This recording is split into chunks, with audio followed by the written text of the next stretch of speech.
The dude is the children president, aka Kaswa Van Dam, and you are watching Pinax TV. You know how we do. Peace. Watch it. Watch it. Okay, so Nas Arimiyawa Nas. So those of you who thought Nyamana Ekos within this year, he has lost a first court case against Kennedy Japan. Na say so be a sand na court or parties are Nas no or try so betting sans and no lose me no can say so question teach the ABPM yes you testify and Nas on testify. So literally it means he is losing. So within just the first 6 months of this year, Anas has lost over 3 major court cases, which have kind of draw or serve as a blow to Anas, the integrity in the work and everything that he stands for. So to some people, if you ask them where is Anas, they simply reply, Anas is dead. He's dead because, according to them, no, his exposés are doing, any relevance. If you look at any modus operandi, the expose, it doesn't make sense. So Anas literally, he and his exposé all are trashed. They are dead bent, which means ayra. But just when people thought, say, Anas exposé na ayra, Anas Ankasa, he's been battered down, he timid defeating any other, Anas is saying, say, he is not going anywhere. Because Bema shall say and won't change here. Now, in a very exclusive interview with DW TV Africa, the Dutch World Television, which is based in Germany and also they transmit all over the world, just like BBC. They sat down with Anas and they questioned him, say, right now the court system in Ghana is calling you a terrorist or a domestic terrorist or investigative terrorist. Now, basically, someone more patch and they say, what the investigation in when nipa what the jiska what the benefits one kasa does it mean say the court system someone can know it is trashing your work, and even what do you think about it? And Anasika say court akasa, but this is not the first time he's lost a court case, or this is not the first time people have called him and tagged him with various words. But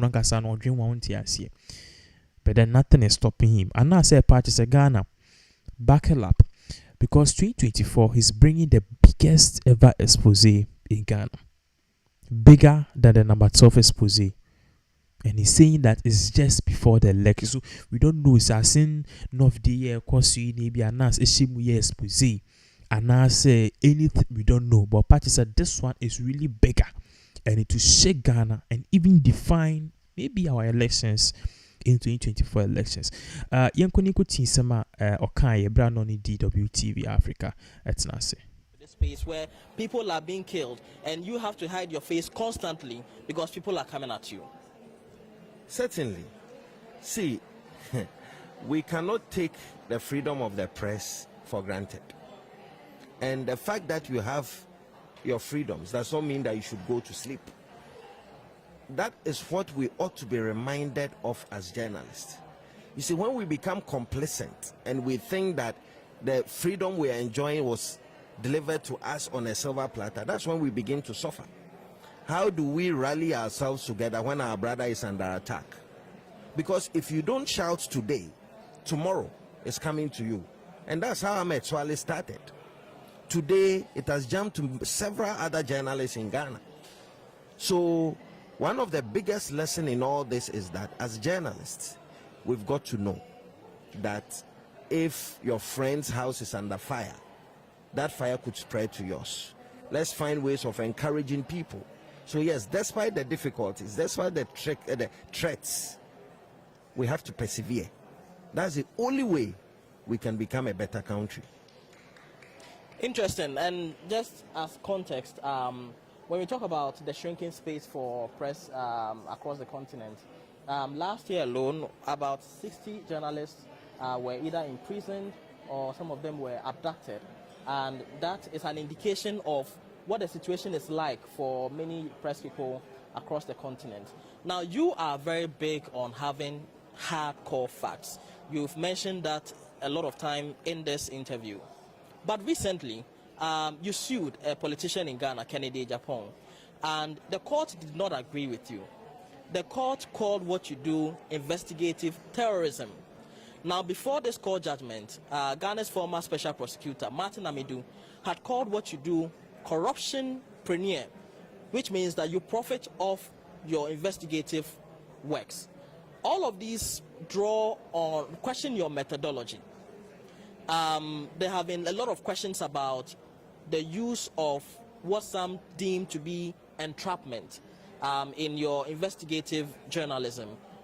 How do you defend your work in the face of all of these issues, especially when the court where you present yourself to defend your work, the court has said that you are a terrorist? That's interesting. First of all, I was not in court over my story. The story was not looking at the facts in my story.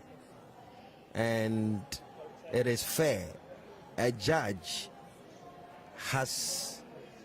can write a judgment, but that's why we don't have just one stage in court. We have the High Court, you have Court of Appeal, you have the Supreme Court, and you have even the right to a review. It is fair. When you get any judgment, you accept it in good faith and you appeal. I'm a lawyer. I've been trained as such, and I know that the fact that a lower court has made pronouncement on a defamation matter does not end it. That's one side of it. Now, secondly, I respect the varied opinions of people, because look, we are not gods unto ourselves. People have the right to critique the work we do. But we ask ourselves that question: has my stories over the years impacted positively on Ghana? That's the point. You understand? And I ask those who say that how do they expect corruption to be fought in an atmosphere where people are pilfering government kitty, people are stealing left, right, and center? How do they expect us? They expect us to announce to them that, okay, I'm coming with my camera, so get ready. Is that what they are expecting? It's not going to work. How come journalism for the BBC, journalism for Al Jazeera, journalism for CNN, all undercover journalism are applauded, but when you do it in Ghana, they have a problem? Entrapment, they are cool things, but they are rights of individuals to protest entrapment. Since I started my journalism, nobody has ever raised issues of entrapment and has won against me before. Because what do? When you put together the hardcore evidence, you take the full unedited evidence to the court of law. So like I said, the first thing everybody says, I have been entrapped. Did I force you to take the money? You are selling your country for millions of dollars. You've stretched your hand. You've taken the money in your hand. You've put it in your pocket. You are smiling and clapping. And you are telling me that I have forced you to take it. How did I force you? So it's all fair comment. And like I said, the beauty of democracy is when in a country both opposing and supporting views are mixed together, because people learn from this process. And I believe that young people are watching. The journalism you do can be critiqued by a judge. You are not a god. You also would have a right to ask questions about a judgment. That is all fair. And let's treat all this as part of our democracy. And that's what beautifies the democracy we have. The right you have and the right I have. But let's nobody get it wrong. What works best and what has been impactful in the last 20 years in Ghanaian journalism has been undercover, because we have the evidence to show. We have the facts to show. Now, the other question is about Martin Amidu's comment that you are a corruption entrepreneur. Do you make money off exposing corruption? Well, that's a fair comment. Again, Uncle Martin, I've dealt with this matter before. I remember I wrote a public article. He's a senior citizen of Ghana. Me and him have disagreed on many issues publicly. And it is fair. I respect his comments. But here am I sitting here and talking to you. Here am I anywhere. Nobody has ever caught me in a bribery scandal. So, like I said, it is fair. He can describe me. Look, even before Martin Amidu, Atlantic Magazine wrote about me. And they described me as a spy. About 10 descriptions. So it is fair. Point is that, how does that push the frontiers of our democracy forward? And I encourage people like Martin, let them stick out their neck, let them talk. Let them all make their opinions clear. At the end of the day, I know what I'm doing. I'm focused on it. And I can tell you there'll be several liberal dosages of my journalism over a period of time. Would you say that the attacks on your person, the court cases, and all of these things, have they increased over the last couple of years? How do you assess them? Well, I think that with the falling trends in our journalistic work in Ghana comes with, and I hear I must be fair, it's not just me. There are some other journalists who are, maybe we are even taking it much better because we have international wings. We can fly anywhere we want to. We can deal with any broadcaster across the world that we want. My problem is how the young ones are taking it. You understand? That's where the difficulty is. But here am I sitting here and encouraging them, hey, guys, I know you are suffering. I know that there's been a lot of pressure on you guys. But I tell you, it's just a matter of time. We have sat here as journalists. We've worked. We've seen governments come and go. So would it happen that all those who come against you one day, they will not be there. Other people will come. Your biggest weapon is focusing on your work, getting the facts right. Do not be distracted. If somebody says something that you know is obviously wrong about you, you keep the fire burning. That is the spirit. And in talking to the young people, there was a few years ago when then candidate Akufo-Addo was contesting to become president. He espoused the Anas principle.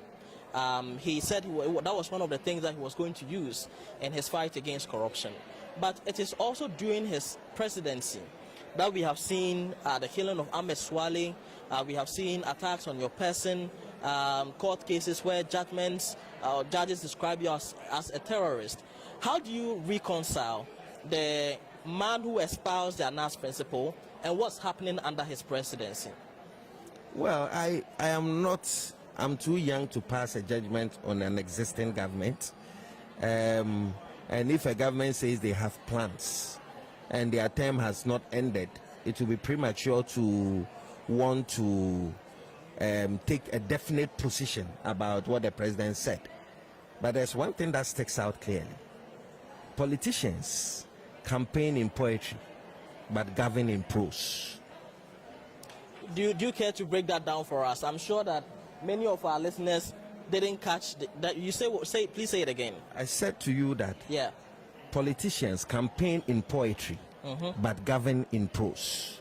And this is general across the world, everywhere. Okay. All right, so that's something for you to chew on as you watch this interview. Now let's focus now on a project that you have started to offer some sort of shelter for upcoming journalists, the Whistleblowers and Journalist Safety International Center. What is that all about? Well, WAJSIC, Whistleblowers and Journalist Safety International, is aimed at housing African journalists who, in the face of trouble, have nowhere to go to. You see, in view of the role I play on the continent, many journalists who face persecution, I'm the first point of call, and I've been hosting them for the past 10 years now.